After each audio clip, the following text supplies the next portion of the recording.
Today, I'm proud to stand here with you in the middle of this great city, in the center of Europe.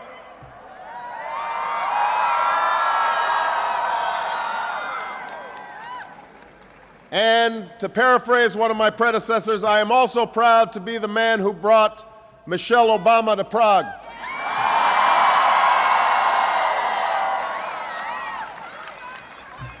To Mr. President, to Mr. Prime Minister, to all the dignitaries who are here, thank you for your extraordinary hospitality, and to the people of the Czech Republic, thank you for your friendship to the United States.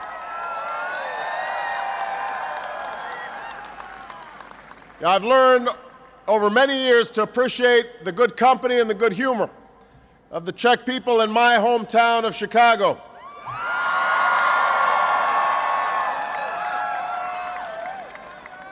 Behind me is a statue of a hero of the Czech people, Tomáš Masaryk.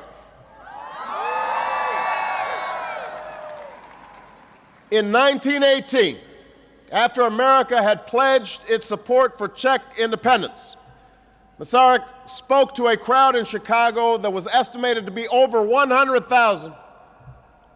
Now, I don't think I can match his record, but I am honored to follow his footsteps from Chicago to Prague.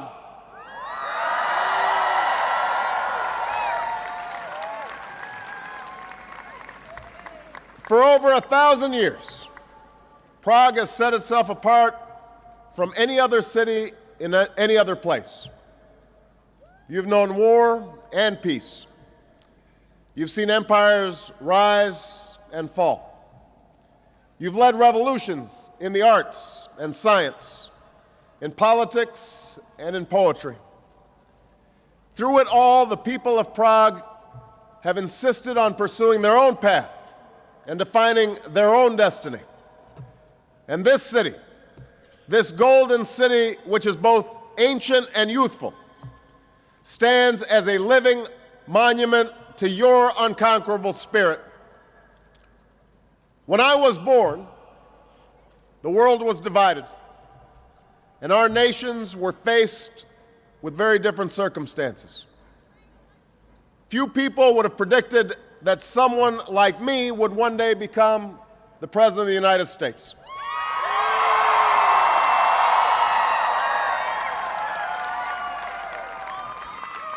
Few people would have predicted that an American president would one day be permitted to speak to an audience like this in Prague.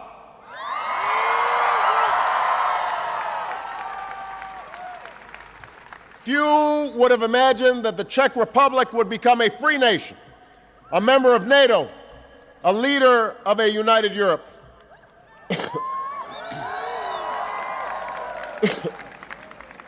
Those ideas would have been dismissed as dreams. We are here today because enough people ignored the voices who told them that the world could not change. We're here today because of the courage of those who stood up and took risks to say that freedom is a right for all people, no matter what side of a wall they live on, and no matter what they look like. We are here today because of the Prague Spring, because the simple and principled pursuit of liberty and opportunity shamed those who relied on the power of tanks and arms to put down the will of a people. We are here today because 20 years ago, the people of this city took to the streets to claim the promise of a new day and the fundamental human rights that had been denied them for far too long. Sametova revoluce. The Velvet Revolution taught us many things. It showed us that peaceful protests could shake the foundations of an empire and expose the emptiness of an ideology. It showed us that small countries can play a pivotal role in world events, and that young people can lead the way in overcoming old conflicts.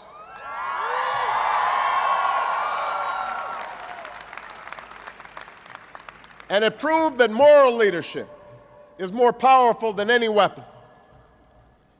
That's why I am speaking to you in the center of a Europe that is peaceful, united, and free, because ordinary people believed that divisions could be bridged, even when their leaders did not.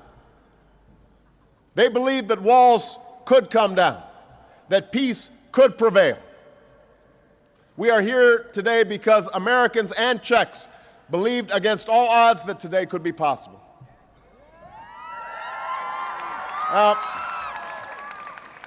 We share this common history, but now this generation, our generation, cannot stand still.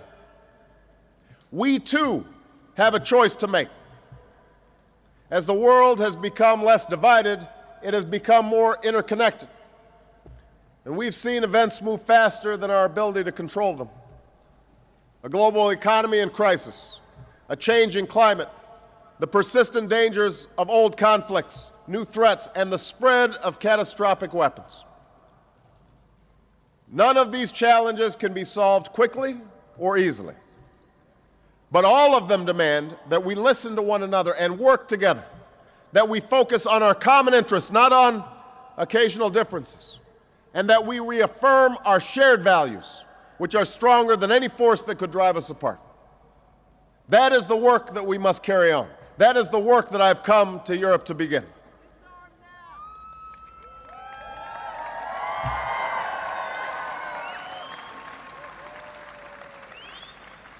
To renew our prosperity, we need action coordinated across borders. And that means investments to create new jobs. That means resisting the walls of protectionism that stand in the way of growth. That means a change in our financial system with new rules to prevent abuse and future crisis.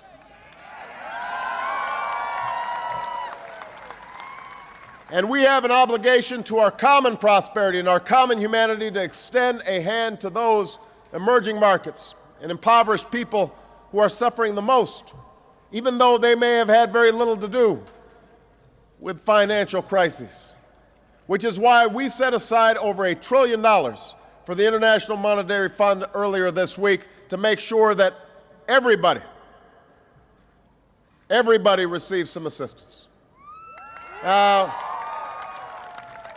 To protect our planet, now is the time to change the way that we use energy.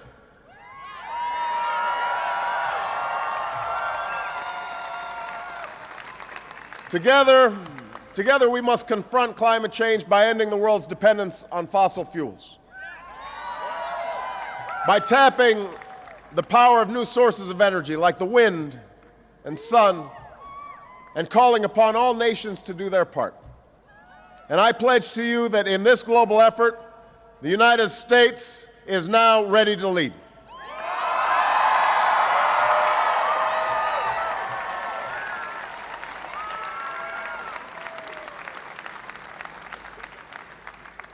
To provide for our common security, we must strengthen our alliance. NATO was founded 60 years ago, after communism took over Czechoslovakia. That was when the free world learned too late that it could not afford division. So we came together to forge the strongest alliance that the world has ever known. And we stood shoulder to shoulder, year after year, decade after decade, until an iron curtain was lifted and freedom spread like flowing water. This marks the 10th year of NATO membership for the Czech Republic. And I know that many times in the 20th century, decisions were made without you at the table. Great powers let you down or determined your destiny without your voice being heard. I'm here to say that the United States will never turn its back on the people of this nation. We are bound by shared values, shared history.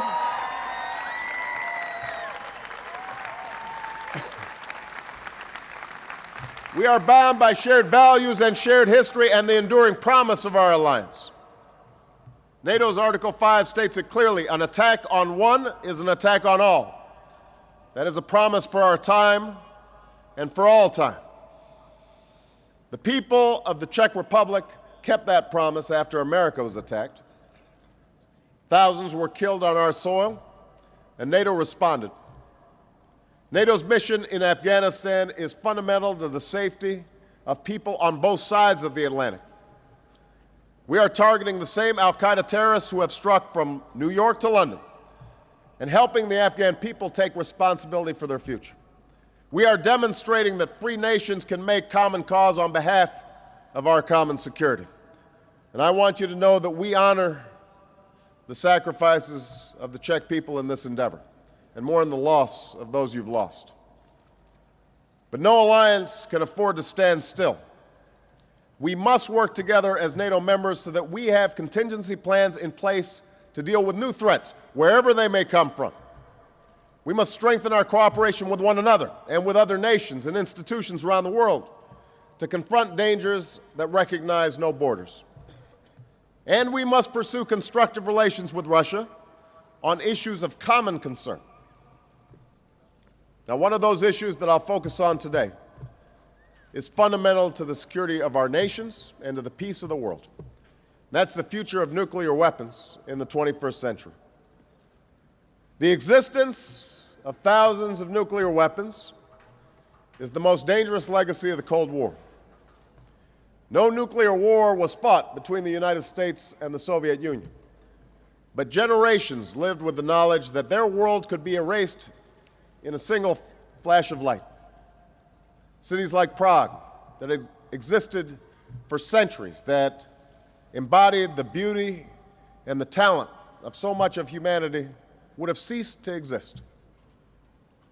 Today, the Cold War has disappeared, but thousands of those weapons have not. In a strange turn of history, the threat of global nuclear war has gone down, but the risk of a nuclear attack has gone up. More nations have acquired these weapons. Testing has continued. Black market trade in nuclear secrets and nuclear materials abound. The technology to build a bomb has spread. Terrorists are determined to buy, build, or steal one. Our efforts to contain these dangers are centered on a global non-proliferation regime, but as more people and nations break the rules, we could reach the point where the center cannot hold. Now, understand, this matters to people everywhere. One nuclear weapon exploded in one city, be it New York or Moscow, Islamabad or Mumbai, Tokyo or Tel Aviv, Paris or Prague, could kill hundreds of thousands of people. And no matter where it happens, there is no end to what the consequences might be for our global safety, our security, our society, our economy, to our ultimate survival. Some argue that the spread of these weapons cannot be stopped, cannot be checked, that we are destined to live in a world where more nations and more people possess the ultimate tools of destruction. Such fatalism is a deadly adversary. For if we believe that the spread of nuclear weapons is inevitable, then in some way we are admitting to ourselves that the use of nuclear weapons is inevitable. Now, just as we stood for freedom in the 20th century, we must stand together for the right of people everywhere to live free from fear in the 21st century.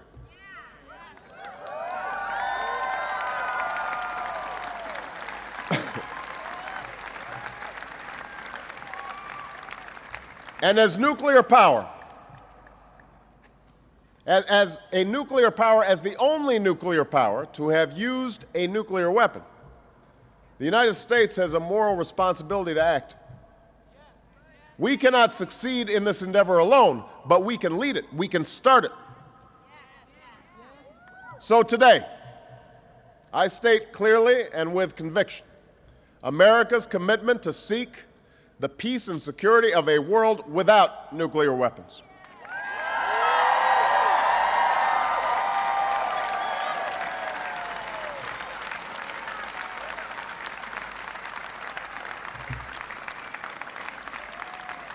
I'm not naive. This goal will not be reached quickly, perhaps not in my lifetime. It will take patience and persistence. But now we, too, must ignore the voices who tell us that the world cannot change. We have to insist, yes, we can.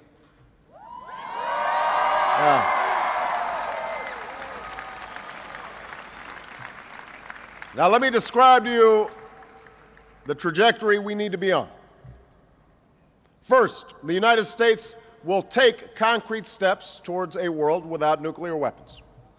To put an end to Cold War thinking, we will reduce the role of nuclear weapons in our national security strategy and urge others to do the same. Make no mistake, as long as these weapons exist, the United States will maintain a safe, secure, and effective arsenal to deter any adversary and guarantee that defense to our allies, including the Czech Republic. But we will begin the work of reducing our arsenal.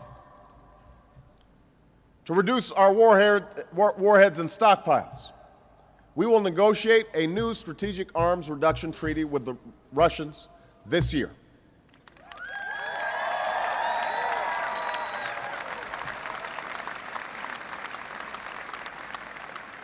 President Medvedev and I began this process in London and will seek a new agreement by the end of this year that is legally binding and sufficiently bold. And this will set the stage for further cuts, and we will seek to include all nuclear weapon states in this endeavor.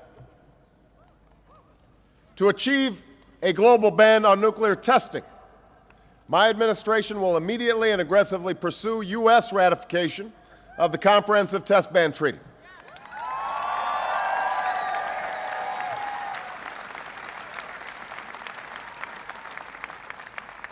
After more than 5 decades of talks, it is time for the testing of nuclear weapons to finally be banned.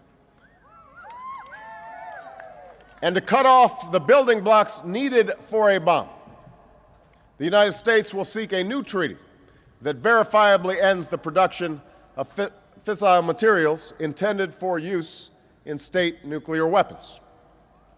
If we are serious about stopping the spread of these weapons, then we should put an end to the dedicated production of weapons-grade materials that create them. That's the first step. Second, together we will strengthen the Nuclear Non-Proliferation Treaty as a basis for cooperation. The basic bargain is sound. Countries with nuclear weapons will move towards disarmament. Countries without nuclear weapons will not acquire them, and all countries can access peaceful nuclear energy.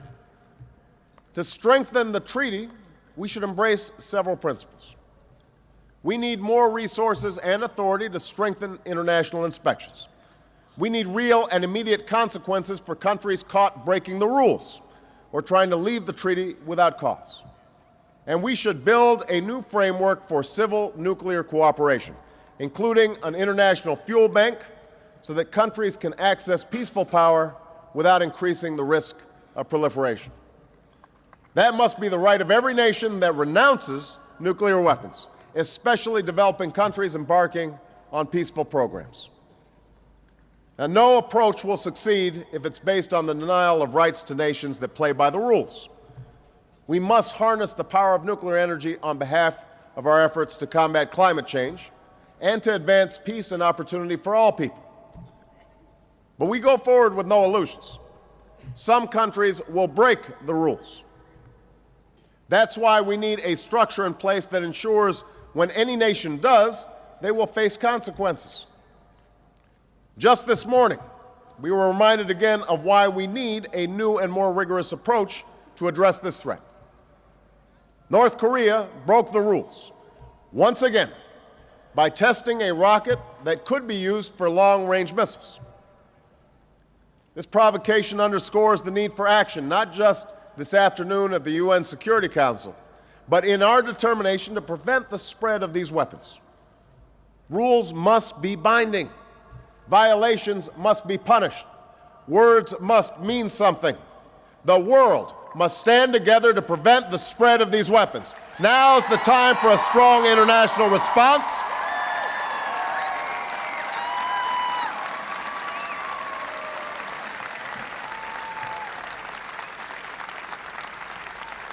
Now is the time for a strong international response, and North Korea must know that the path to security and respect will never come through threats and illegal weapons.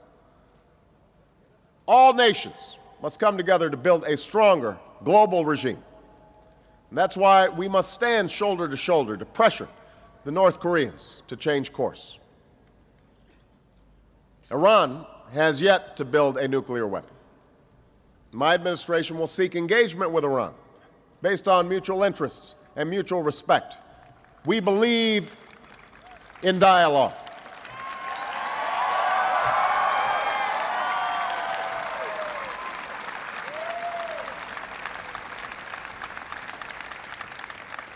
But in that dialogue, we will present a clear choice.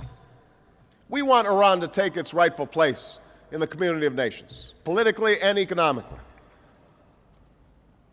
We will support Iran's right to peaceful nuclear energy with rigorous inspections. That's a path that the Islamic Republic can take. Or the government can choose increased isolation, international pressure, and a potential nuclear arms race in the region that will increase insecurity for all. So let me be clear. Iran's nuclear and ballistic missile activity poses a real threat, not just to the United States, but to Iran's neighbors and our allies. The Czech Republic and Poland have been courageous in agreeing to host a defense against these missiles. As long as the threat from Iran persists, we will go forward with a missile defense system that is cost-effective and proven. If the Iranian threat is eliminated, we will have a stronger basis for security, and the driving force for missile defense construction in Europe will be removed. So, finally, we must ensure that terrorists never acquire a nuclear weapon. This is the most immediate and extreme threat to global security. One terrorist with one nuclear weapon could unleash massive destruction. Al-Qaeda has said it seeks a bomb and that it would have no problem with using it. And we know that there is unsecured nuclear material across the globe. To protect our people, we must act with a sense of purpose without delay.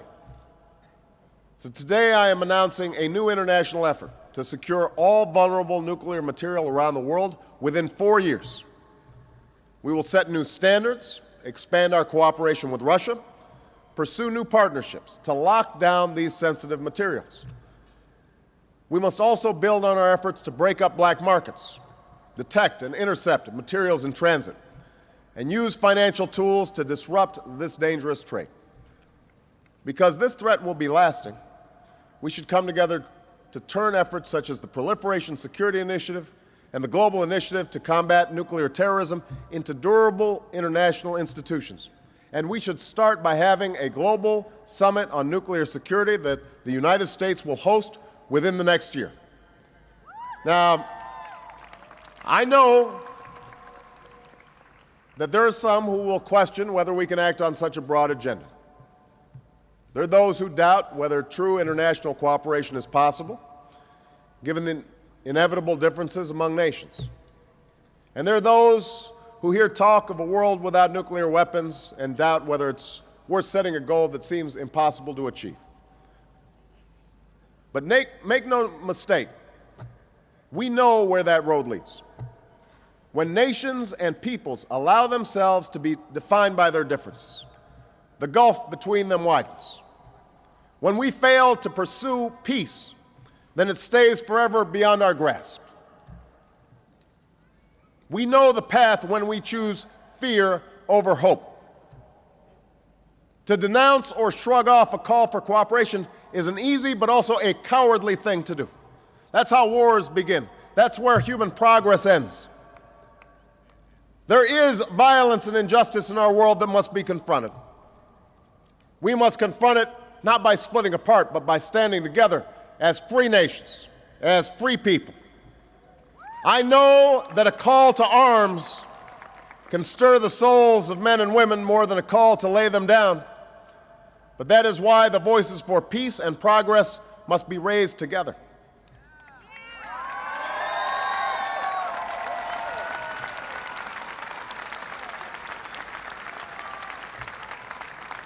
Those are the voices that still echo through the streets of Prague. Those are the ghosts of 1968. Those were the joyful sounds of the Velvet Revolution. Those were the Czechs who helped bring down a nuclear-armed empire without firing a shot. Human destiny will be what we make of it. And here in Prague, let us honor our past by reaching for a better future. Let us bridge our divisions, build upon our hopes, accept our responsibility to leave this world more prosperous and more peaceful than we found it.